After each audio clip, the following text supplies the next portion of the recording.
भावनिक लोक सभोवतालचे दुःख स्वतःजवळ खेचून आणून जगत असतात. भावनिक लोकांमध्ये त्यांच्या सभोवतालच्या वेदना आणि नकारात्मकता आत्मसात करण्याची प्रवृत्ती असते. ते जगाच्या दुःखाचे ओझे त्यांच्या खांद्यावर वाहून घेतात. बहुतेकदा इतरांच्या भावना स्वतःची समजतात. हे एक आशीर्वाद आणि शाप दोन्ही असू शकते, कारण त्यांच्यात सहानुभूती आणि समजून घेण्याची खोल क्षमता असते. परंतु यामुळे भावनिक थकवा अशा व्यक्तींना खूप लवकर जाणवतो.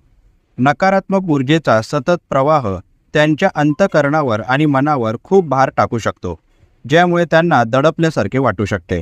अशा भावनांचा निचरा होणे अत्यावश्यक आहे.